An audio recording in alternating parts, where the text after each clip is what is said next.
أنفسنا ومن سيئات أعمالنا من يهده الله فلا مضل له ومن يضلله فلا هادي له ونشهد أن لا إله إلا الله وحده لا شريك له ونشهد أن سيدنا شفيعنا حبيبنا ومولانا محمد عبده ورسول أما بعد أعوذ بالله من الشيطان الرجيم بسم الله الرحمن الرحيم إن الله ملائكته يصلون على النبي يا أيها الذين آمنوا صلوا عليه وسلموا تسليما اللهم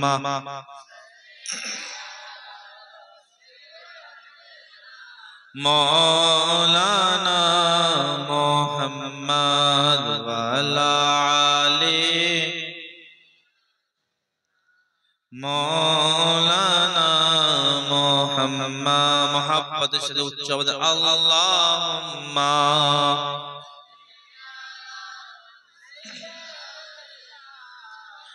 مولانا محمد وعلى آله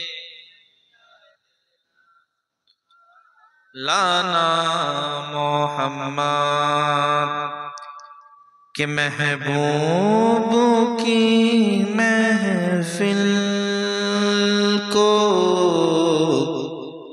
महबूब सजाते हैं कि महबूब की महफिल को महबूब सजाते हैं और आते हैं वही जिनको सरकार बुलाते हैं आते हैं वही जिनको सरकार बुलाते हैं कि खुदा शाहिद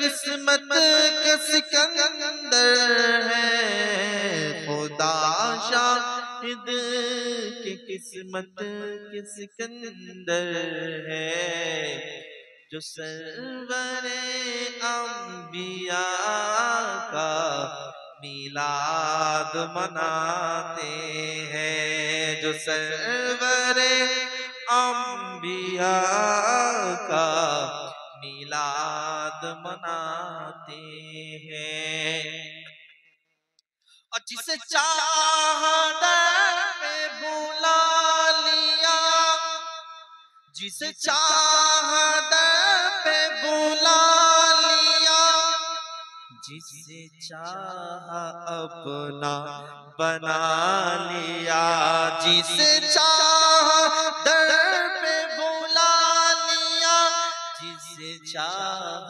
अपना बना लिया ए बरे करम के फैसले ए बरे नसीब की बात है वलगल उला बिकमालिही कशफत हसना जमीओ ख़िसालिही सल्लो आलिही कलमा ला इलाहा इल्लल्लाह ला इलाहा इल्लल्लाह ला इलाहा मुहम्मदुर सल्लल्लाहु अलैहि वसल्लम हस्बी रब्बी जल्लल्लाह हस्बी रब्बी जल्लल्लाह माफी कल्बी गैरुल्लाह नूर मुहम्मद सल्लल्लाहु ला इलाहा हक ला इलाहा हक ला इलाहा इल्लल्लाह। सिमते नबी बू जहल गया, सिमते नबी बू जहल गया, आका से उसने ये कहा। सिमते नबी बू जहल गया, आका से उसने ये कहा, गर हो नबी बतलाओ जरा, मेरी मुट्ठी में है क्या। सिमते नबी बू जहल गया, आका से उसने ये कहा, गर हो नबी बतलाओ जरा, मेरी मुट्ठी में है क्या।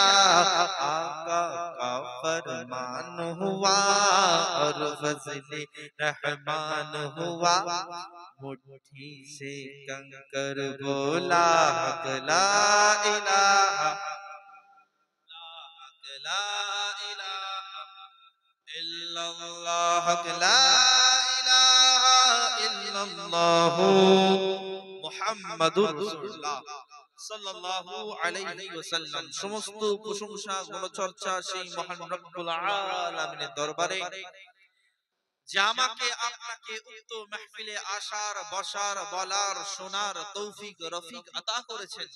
সেই শুকরিয়া স্বরূপ উচ্চ স্বরে মুহাব্বতের সাথে কোরআনের ভাষায় বলি না আলহামদুলিল্লাহ। সবাই খুশি নয় নাকি? জোরে বলেন আলহামদুলিল্লাহ।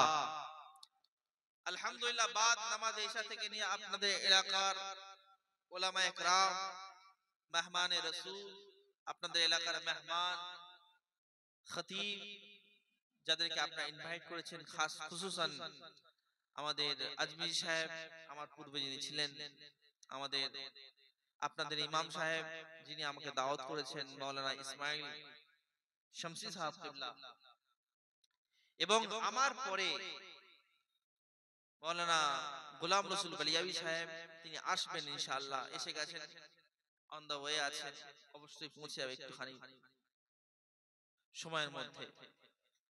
তো আল্লাহ তাবারক তাআলা যা কিছু সন্ধ্যে থেকে নিয়ে এখন পর্যন্ত এবং এখন থেকে নিয়ে জলসার শেষ পর্যন্ত যা কিছু শোনাবে ইয়া রাব্বুল আলামিন, আল্লাহ আপনার কাছে দোয়া, শোনার থেকে বেশি আমল করার তৌফিক দান করুন। আমিন বলবেন না? আল্লাহ রাব্বুল আলামিনের দোয়া চাই, রাব্বুল আলামিন এই মাহফিলকে কায়েম করতে গিয়ে আল্লাহ যে যেভাবে সাহায্য করেছে, কেউ বল দিয়ে, কেউ বুদ্ধি দিয়ে, কেউ অর্থ দিয়ে, কেউ শ্রম দিয়ে, যে যেভাবে সাহায্য করেছে মাওলা, আপনি তার সাহায্যকে কবুল করুন, আল্লাহু আমিন। এবং প্রত্যেক বছর যেন আমরা ভাই ভাই মিল্লাতের সাথে, মুহাব্বতের সাথে এই মাদ্রাসা, আপনাদের এলাকার মাদ্রাসা মসজিদের উন্নতির জন্য এবং গ্রামের মধ্যে বালা মুসিবতকে দূর করে দিয়ে আল্লাহর রহমত আনার জন্য যেন প্রত্যেক বছর যেন এই মাহফিলকে তা কিয়ামত পর্যন্ত কায়েম রাখতে পারি, তার জন্য উচ্চ আওয়াজে আরেকবার বলুন আল্লাহু আমিন। আপনারা রাখতে চান কি চান না? প্রত্যেক বছর হবে কি হবে না? জোরে বলেন হবে ইনশাআল্লাহ। কারা কারা বলছেন হবেন না, হাত তুলি। হবে না? হ্যাঁ, তওবা তওবা। আসলে ব্যাপারটা হচ্ছে কি, রাত 12টার পর কেউ ওয়াজ শুনে, আবার কেউ ওয়াজ খায়। কেউ ওয়াজ শোনে, কেউ ওয়াজ খায়। যে শুনে দেখবেন সুন্দর বা আদব হয়ে বসে আছে, শীতকালের মধ্যেও সে সুন্দর হয়ে বসে আছে। আর যে দেখবেন ওয়াজ খায়, দেখবেন চোখটা বন্ধ করে হাঁ করে বসে আছে। তাই তো নাকি? ওয়াজ করার উদ্দেশ্য, মাহফিল করার উদ্দেশ্য, মাহফিল কায়েম করার উদ্দেশ্য হলো যে মাহফিলের দ্বারা আমাদের গ্রামের লোক, আমাদের গ্রামের প্রতিবেশী, আমাদের গ্রামের পাড়ার আশপাশের লোকেরা এক জায়গায় জমা হবে। জমা হওয়ার পরে দ্বীনে ইসলামের কথা হবে, দ্বীনে ইসলামের শিক্ষা নিয়ে নিজের বাড়িতে যাবে, নিজের জীবনকে পরিবর্তন করবে, এই তো উদ্দেশ্য। কিন্তু দেখা যায় আমরা মাহফিল করি, জুলুস করি, মিলাদ করি, সবকিছু করি, একটা নামাজি পারে না। আজকালকার এই জলসা, এই মাহফিলে করে মানুষ ফজর কাজা করে ঘুমাচ্ছে, যে নামাজি পড়তো সে নামাজে জলসা করে সেদিন ঘুমাচ্ছে, হ্যাঁ কি না? আচ্ছা জলসা করে, অনেকে বলে জলসা করে আল্লাহর ওলি হয়ে যাবে, বলে কি বলে না? হ্যাঁ, জলসা করে যদি আল্লাহর ওলি হয়ে যেত, তাহলে আপনাদের সামনে এই সাদ্দাম সাহেব প্রত্যেকদিন জলসা শুনছে, কি বলেন? তাহলে ইনি বড় আল্লাহর ওলি হতেন না? মাইক ম্যান সবচেয়ে বড় আল্লাহর ওলি হতে কি হতো না? এত জলসায় অপারেটিং করছে, মাইক লাগাচ্ছে, ডিস্টার্ব লাগছে, সব ওয়াজদের বক্তাদের বক্তা শুনে ফেলেছে, বক্তব্য শুনে ফেলেছে, এমন কি বলতো বক্তব্য দিতে বলা হয়তো বক্তব্য দিতে শুরু করে দেবে, কিন্তু পরিবর্তন আছে? তার কারণ হলো জলসা শুনি আমরা এই কান দিয়ে এই কান দিয়ে বের করে দিই। আমরা সেই জলসাকে, সেই মিলাদকে, যে হুজুর সাহেব, পীর সাহেব, মুলি সাহেব, মৌলানা সাহেব যা বললো সেটাকে আমরা নিজের অন্তরে গাঁথতে পারছি না। আর না গাতার, অন্তরে না গাতার কারণটা কি? একটা উদাহরণ নেন। আচ্ছা আমাদের জীবনের মধ্যে মুসলমানি হওয়ার জন্য, মুসলমান হওয়ার জন্য প্রথম দরকার হলো ঈমান, প্রয়োজন আছে কি নেই? যার ঈমান আছে সে মুসলমান, কিন্তু সমস্ত মুসলমান ঈমানদার? হ্যাঁ, যার ঈমান আছে সে মুসলমান, কিন্তু সমস্ত মুসলমান ঈমানদার নয়। মুসলমান ঈমান হলো মেন জিনিস। কবরে যাবেন, নামাজ রোজা নয়, আপনার ঈমানের উপর প্রশ্ন হবে। আচ্ছা ঈমানটা কি, ছোট্ট করে একটা বোঝায় আপনাকে উদাহরণ দিয়ে, তাহলে আপনি ঈমান বুঝতে পারলে জলসা, জুলুস, মিলাদ, কিয়াম সবকিছু বুঝতে পারবেন ইনশাআল্লাহ। আচ্ছা আপনাদের এখানে চাষ হয়, চাষ কি চাষ করেন? ধান। খারার খারা বলেন তো নাকি আপনাদের এলাকায়? আমাদের তো ধান বলে, এগুলো কি বলেন? হ্যাঁ, ধান, বিচালি। আচ্ছা খড়, ধান। আচ্ছা আপনার এলাকার মালদার সরজমিনের ধান, মুবারকপুরের মুবারক মুবারক লোকেদের, পেয়ারা পেয়ারা লোকেদের ধান গাছ যদি নিয়ে আমি গিয়ে কাশ্মীরে লাগাই, হবে? হ্যাঁ, হবে? হবে না। কেন? কারণ এখানকার ওয়েদার ওখানকার ওয়েদার এক নয়, এখানকার মাটি ওখানকার মাটি এক নয়। আবার ওখানকার আপেল গাছ নিয়ে এসে যদি আমরা এখানে লাগাই, হবে? হবে না। দার্জিলিং এর চা যদি আপনাদের ইমাম সাহেব নিজের বাড়িতে লাগায়, হবে? হবে না। আবার এখানকার আম গাছ, মালদার আম যদি গিয়ে দার্জিলিং এর পাহাড়ে লাগায়, আম গাছে আম হবে? হবে না। হবে না কেন? চাষি ভাইরা বলবে এই জন্য হবে না, কারণ মাটি এবং ওয়েদার এই দুটো ওই গাছের জন্য সুটেবল নয়, এই গাছের জন্য সঠিক নয়, এই জন্য গাছ পরিপূর্ণ হচ্ছে না। আচ্ছা ধরেন মাটি আপনার মালদার, কিন্তু বর্ষার ধানটা যদি গরমকাল লাগায়, গরমের ধান যদি বর্ষাকালে লাগায়, গরমের ধান যদি শীতকালে লাগায়, তাহলে ধান হবে? হবে। মানে গাছ হওয়ার জন্য দুটো জিনিসের প্রয়োজন, একটা হলো মাটি, দ্বিতীয় হলো ওয়েদার, নেচার, আবহাওয়া। এই দুটো যখন পারফেক্ট হবে তখন ওই গাছে ফল দেবে, ওই গাছ ফল দেবে, পরিবর্তন হবে, ওই গাছ পরিপূর্ণ হবে। এবং মুসলমান ঈমান হলো এমন একটা জিনিস, ঈমান হলো এমন একটা চারা, এই চারা যখন জন্ম হয় প্রত্যেকটা বাড়ির প্রত্যেকটা বাচ্চার মধ্যে এই ঈমানের চারা দিয়ে দেওয়া হয়। এই ঈমানের চারা যখন গায়ের মাযহাবের কাছে চলে যায়, গায়ের মুসলিমের কাছে চলে যায়, তো ঈমানি চারাটা মরে যায়। আর যখন মুমিন মুসলমানের কাছে চলে যায়, ওই ঈমানি চারাটা আস্তে আস্তে বার হয়, আস্তে আস্তে বের হয়। কিন্তু ওই ঈমানি চারাকে পরিপূর্ণ করতে গেলে দুটো জিনিসের দরকার, জমিনের মধ্যে, দুনিয়ার মধ্যে দুটো জিনিসের প্রয়োজন, একটা হলো মাটি, একটা হলো ওয়েদার। তো ঈমানি গাছকে পরিবর্তন, ঈমানি গাছকে পরিপূর্ণ করতে গেলে, ঈমানি গাছকে ফসলদার করতে গেলে, ঈমানি গাছকে মজবুত করতে গেলে এর জন্য দুটো জিনিস প্রয়োজন। একটা হলো জমিন, মাটি হতে হবে লা ইলাহা ইল্লাল্লাহর মাটি হতে হবে, আর হুব্বে মুস্তাফা হাবিবে খোদার মোহাব্বত থাকতে হবে। এই দুটো যখন পরিপূর্ণ হবে তখন ওই ঈমানি গাছের মধ্যে গাছ আসবে, চারা আসবে, ফলও আসবে, পরিপূর্ণ হয়ে যাবে।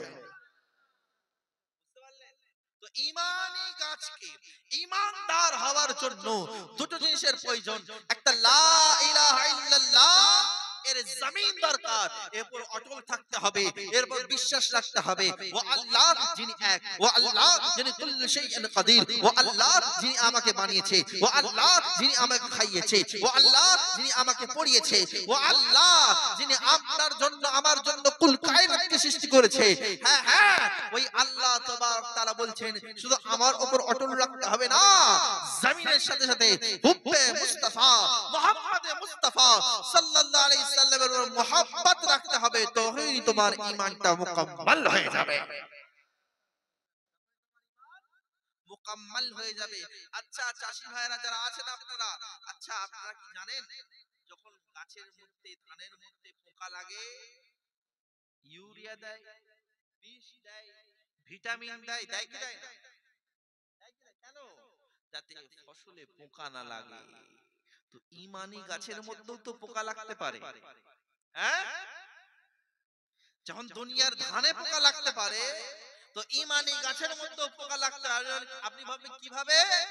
এই পোকার নাম হলো গায়র মাযহাবী, এই পোকার নাম হলো গায়র বদআকিদা, এই পোকার নাম হলো গুস্তাখে রাসূল, এই পোকার নাম হলো আহলে হাদিস, এই পোকার নাম হলো আহলে খবিস। আরে এই পোকা যাতে ঈমানি গাছে না লেগে যায়, ঈমানি ফসলে না লেগে যায়, ঈমানি দরখতের মধ্যে যাতে না লেগে যায়, ওই জন্য আমরা আমাদের ঈমানি গাছকে পরিপূর্ণ করার জন্য কখনো কখনো শহীদুল্লাহপুরে সিরাজউদ্দিন আখির দরবারে গিয়ে হাজিরি দিয়ে ঈমানকে মজবুত করে নি, আলাহুল হক নবীর দরবারে গিয়ে ঈমানকে মজবুত করে দি, আইমাই হযরতের দরবারে গিয়ে ঈমানকে মজবুত করে দি। এই জন্য যাই যে সেখান থেকে আমরা ঈমানকে পুখতা করতে পারি, ওই না সুবহানাল্লাহ। এই জন্য আমরা আল্লাহর ওলির দরবারে যাই ঈমানকে বাঁচানোর জন্য। যে কাউসে আজমের গোলাম হবে, যে খাজা মুঈনুদ্দিন চিশতির গোলাম হবে, সে সব সময় রাসূল করিমের গোলাম থাকবে, ওই না সুবহানাল্লাহ। যে গাউসের গোলাম হবে সে কোনদিন আল্লাহ রাসূলের সাথে দুশমনি করতে পারবে? যে আল্লাহর ওলির সাথে বন্ধুত্ব করবে সে কোনদিন রাসূলুল্লাহর সাথে বন্ধুত্ব দুশমনি করতে পারবে?